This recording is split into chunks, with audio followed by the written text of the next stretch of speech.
अस्सलाम वालेकुम my YouTube family. Hopefully आप लोग सारे ठीक ठाक होंगे एंड अपनी लाइफ में मसरूफ़ होंगे। अल्हम्दुलिल्लाह मैं भी ठीक ठाक हूँ और बहुत ज़्यादा खुश हूँ बिकॉज़ आपने मेरी लास्ट वीडियो को बहुत पसंद किया है। सो ऐसे ही मुझे अप्रिशिएट करते रहें, मुझे सपोर्ट करते रहें। Thank you so much. तो यहाँ जो है ना, हम ज़ोरो को सुबह बांधने आए थे। हम नहीं, मैं दानियाल बांधने आए थे बिकॉज़ जहाँ ज़ोरो होता है ना, दूसरी हवेली में, वहाँ पर कुछ लेबर्स काम कर रहे हैं, तो इसलिए इसको वहाँ से उठाकर यहाँ ले आए। पहले जब ये छोटा था ना तो यहीं होता था। आप लोगों ने मेरी पिछली वीडियोस में देखा होगा, जब ये छोटा था हम इसको लेकर आए थे तो ये यहीं रहता था ऊपर छत पर। लेकिन ना अब वहाँ पर लेबर्स की वजह से मजबूरी है तो इसको यहाँ ले आए, क्योंकि ये काफ़ी बड़ा हो गया है। तो अब ये है कि काट सकता है ये। और हम इसको बांध कर जब नीचे चले गए तो 1 घंटे बाद इतनी तेज़ आवाज़ आ रही थी मुर्गे के ऊपर से। तो नीचे से चाचू और इधर से अंकल जो है गए, मतलब भागते हुए ऊपर। तो चाचू ने जो है मुर्गे को उठा लिया, मतलब पकड़ लिया था, बिकॉज ज़ोरो उसको कब से भगा रहा था और आई मीन बस खाने ही वाला था उसे। तो लकीली मुर्गा जो है बच गया, उसको पकड़ लिया जाकर। और ज़ोरो जो है ना, अपने आप को खुद ही खोल लेता है, आई मीन उसने खोल लिया था अपने आप को खुद ही। और मुर्गों की जगह जहाँ मुर्गे बंद होते हैं वहाँ जाकर उसने उनका दरवाज़ा भी खोल दिया और उनको बाहर निकाल दिया और फिर उनको भगा रहा था। आई डोंट नो भगा रहा था या खाने वाला था, जो भी कर रहा था। तो खैर मुर्गा जो है वो बच गया।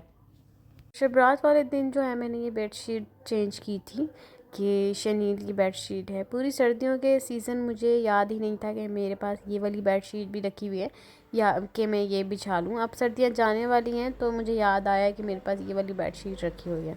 तो फिर मैंने कहा अब जाने ही वाली है, बिछा दूँ। लेकिन ये है कि ये काफ़ी ज़्यादा गर्म है।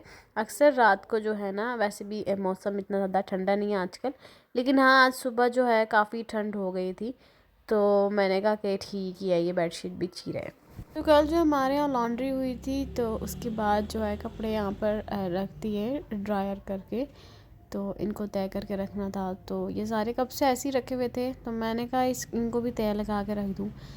बड़ों के मतलब हम दोनों के कपड़े तो इतने ज़्यादा नहीं होते, दानियाल और मेरे। हैदर के माशाल्लाह काफ़ी ज़्यादा होते हैं और हैदर के काफ़ी कपड़े जो है ना छोटे हो गए बिकॉज़ वो बढ़ता हुआ बच्चा है। मतलब अभी कितने महीने का है, 4 महीने का भी वो है। तो माशाल्लाह माशाल्लाह बढ़ रहा है, तो उसके काफ़ी ज़्यादा कपड़े जो है ना छोटे हो गए। वो भी मुझे निकाल कर अलग रखने हैं, तो मुझे टाइम नहीं मिल रहा, तो उनको भी निकाल के मैं अलग रखूँगी। तो मैं कह रही थी कि हमारे जो कपड़े होते हैं ना वो तय लगाने इतने ज़्यादा मुश्किल नहीं होते, और होते भी कम ही हैं। ज़्यादातर मुश्किल होती है हैदर के कपड़ों को तय लगाने में, बिकॉज़ वो छोटे होते हैं ना। तो समझ नहीं आती कि इसको कहाँ रखना है, इसका ट्राउज़र किधर है, इसकी शर्ट किधर है। तो हर चीज़ ढूंढ के फिर एक साथ रख के फिर तय लगानी होती है, बिकॉज़ फिर बाद में जो है ना मिलती नहीं है। और इतने ज़्यादा हैदर के सॉक्स में घुमा चुकी हूँ, तो अब जो है ना मैं एक सॉक्स के अंदर एक डाल के रखती हूँ ताकि घुमे ना। उसके बाद मैं चाय बनाने आई किचन में दादों के लिए। तो उसके साथ जो है सारे ही कहने लगे कि हमें भी चाय बना दो।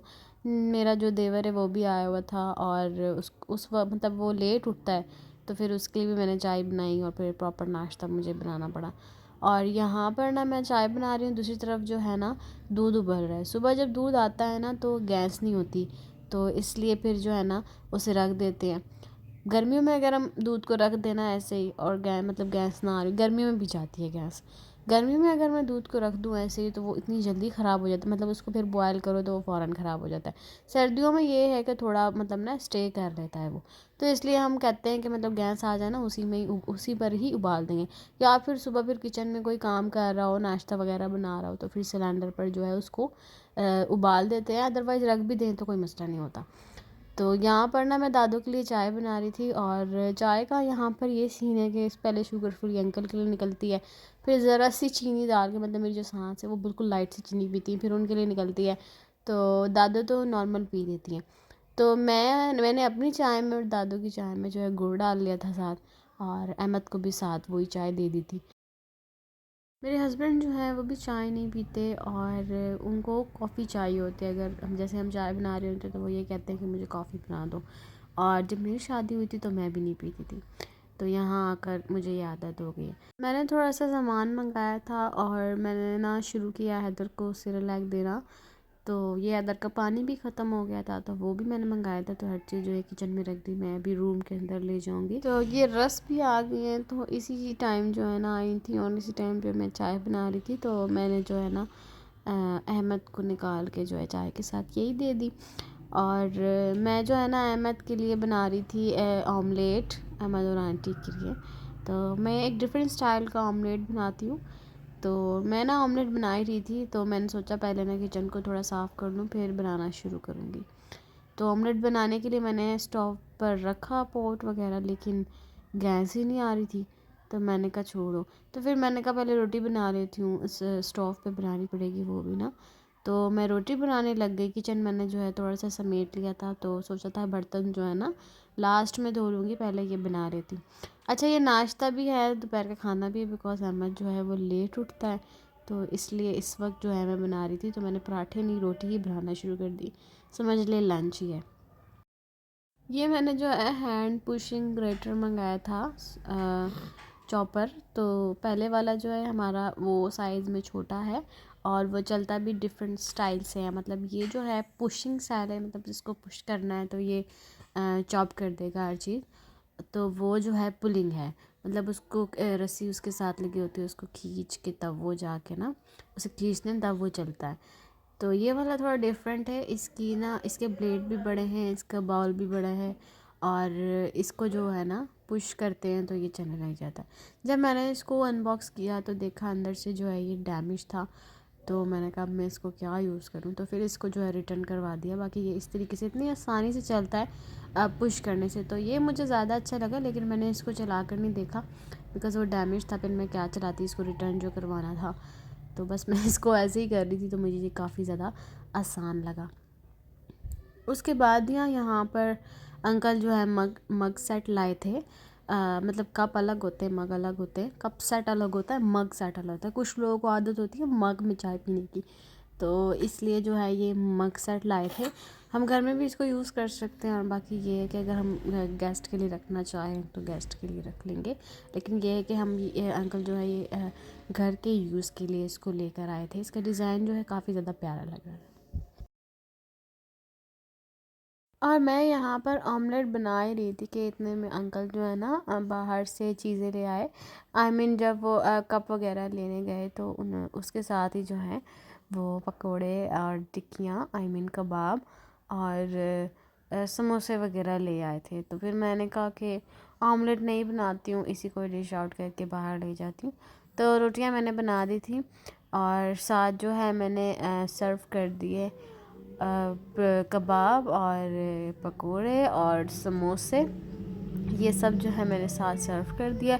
उसके बाद जो हैदर इतना ज़्यादा रोने लग गया था कि मैं जो है ना उधर चली गई, और फिर मैंने जो है ना खाना नहीं खाया था। तो फिर उसके बाद जो है दोपहर में ये लोग खा रहे थे, तो फिर शाम मतलब हो ही गई थी। आजकल असर की अज़ान जो है जल्दी हो जाती है, तो अज़ान से पहले जो अंकल को चाय देनी होती है। तो फिर मैंने सोचा कि चाय बना लूँ। तो वो सब जो है खाना खा रहे थे, तो मैंने जो है ना अंकल के लिए चाय बना दी, और साथ जो हैदर काफ़ी ज़्यादा रो रहा था, तो मैं हैदर को लेकर जो है कमरे में चली गई। तो हम लोगों ने जो है खाना खा लिया था, और यहाँ पर जो है ना समोसे समोसे हमने एक एक ले लिए थे, और बाकी जो है वो दानियाल का हिस्सा है। मतलब दानियाल को जो है बहुत ज़्यादा पसंद है समोसे, कि जो है दानियाल के लिए रख दिया था, बिकॉज़ दानियाल को समोसे बहुत ज़्यादा पसंद है। तो यहाँ पर मैं आई हूँ रात का खाना बनाने के लिए। तो मेरा प्लान था कि मैंने जो है ना तवा कढ़ाई बनानी थी, बीफ तवा कढ़ाई। लेकिन जब मैं किचन में आई हूँ तो तवा अंदर कहीं बर्तनों के अंदर जो है फंसा हुआ था, और उसको निकालने में और फिर से वॉश करने में काफ़ी टाइम लग जाता, बिकॉज़ उसको जो है ना बड़ा, मतलब मुझे इस डिश के लिए बड़ा तवा चाहिए था। छोटा जो नॉर्मल जिस पे रोटियां बनती हैं उस पे तो कोई नहीं बनना था, बिकॉज़ सब ने खाना भी खाना था। फिर मैंने देखा मटर भी पड़े हुए हैं, तो यखनी भी बनी हुई थी बीफ की, तो मैं ऐसा करती हूँ मटर गोश्त बना लेती हूँ। तो मैंने जो है फिर मटर गोश्त की तैयारी करना शुरू कर दी। तो यहाँ पर मटर गोश्त के लिए मैंने जो है ना ऑयल के अंदर प्याज डाल दिए हैं, और अब इन प्याज में जो है मैं अदरक लहसुन का पेस्ट ऐड कर दूँगी। अच्छा, जब मटर किचन में मैंने देखे कि हैं, लेकिन वो जो है ना छिले हुए नहीं थे, तो मैंने कहा अब किसको मैं जाके बाहर दूँ, वो छील के रखे, तो टाइम तो उतना ही लग जाएगा। तो मैं ऐसा करती हूँ के साथ मसाले बना लेती हूँ और साथ जो है मटर भी छीलती रहती हूँ। तो ये वाला जो बाउल आपको दिख रहा है ना, मैंने इतने मटर लिए थे, तो जब वो मैंने छीले तो वो इतने से हो गए। मैंने कहा ये क्या हुआ, तो फिर जो है ना और मटर मैंने वहाँ से ले लिया, तो फिर और छीले ताकि थोड़े से ज़्यादा हो ना। अच्छा, इसके बाद जो है ना मैंने जो है मसाला बना लिया था। मसाले में प्याज, अदरक, लहसुन भून कर मैंने टमाटर का पेस्ट डाल दिया और वही हल्दी, धनिया, नमक और लाल मिर्चें, ब्लैक पेपर, ये सब डाल के जो है मैंने इसका मसाला जो है वो बना लिया। और गरम मसाला जो है मैंने साबुत डाला था और ज़रा सा जो है पिसा हुआ भी ऐड कर लिया था। तो उसके बाद जो है मैंने ना इसको भूनना शुरू कर दिया। भूनते भूनते ना मैंने सोचा कि इसके अंदर थोड़ा सा जो है दही ऐड कर लेती हूँ। तो दही जो है हर वक्त अवेलेबल होता है तो हमारे घर, तो मैंने जो है दही थोड़ी सी सोचा इसके अंदर ऐड कर लूँ, और दही का शॉपर मुझ से खोल ही नहीं रहा था। तो जब ये आता है तो जब दही आती है तो जो है ना बाउल में डालकर मैं इसे रख देती हूँ, लेकिन आज जो है नहीं रखी, ये फ्रेश आई थी और ऐसे ही जो है ना मैंने फ्रिज में रख दी थी। तो और ये यहाँ पर दही मेरे से वापस डाली नहीं जा रही थी, शॉपर के अंदर गिरी जा रही थी।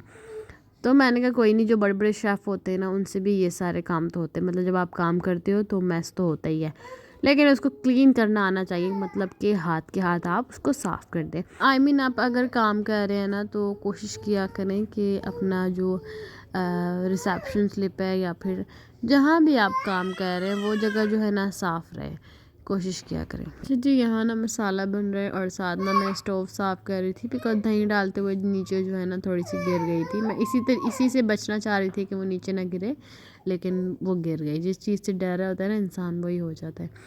तो मैंने जो है साफ़ कर दिए दही। अब मैं मसाले को भून रही हूँ, थोड़ा जो है दही को भी पकने दूँगी और टमाटर को भी पकने दूँगी, तब जाकर जो है इसके अंदर मैं मटर वगैरह ऐड कर दूँगी। तो यहाँ पर जो है मसाला भून गया था, फिर मैंने इसके अंदर मटर डाल दिए ताकि गल जाएं, बिकॉज़ गोश्त जो था ना उसकी तो यखनी बनी हुई थी, वो तो अच्छी तरीके से जो है गला हुआ है। तो मटर मैंने सोचा कि मैं पहले ही डाल दूँ। तो यहाँ पर मैंने मटर ऐड कर दिए हैं और मसाला भी अच्छे से पक गया है। तो अब मैं इसके अंदर डाल दूँगी बीफ, जिसकी मैंने यखनी बनाई हुई थी। और इस गोश्त की जो यखनी थी ना वो मैंने साइड कर ली थी। अगर मुझे इसमें शोरबा करना होगा तो मैं उसी से इसके अंदर शोरबा कर दूँगी, नहीं तो मैं उसको संभाल के रख दूँगी। बाद जब मुझे ज़रूरत होगी तो मैं जो है ना चावल बॉयल कर लूँगी उसके। तो इस तरीके से ना बहुत मज़े का टेस्ट आ जाता है। तो यहाँ पर मेरा जो मटर गोश्त है वो रेडी हो गया है और इसके अंदर जो है मैंने ऊपर से धनिया डाल दिया है ताकि ये खूबसूरत लगे। आई होप आपको अच्छा लगा होगा। फिर नेक्स्ट व्लॉग में मिलते हैं इंशाल्लाह। सो तब तक के लिए अपना बहुत सारा ख्याल रखिए। अल्लाह हाफ़िज़।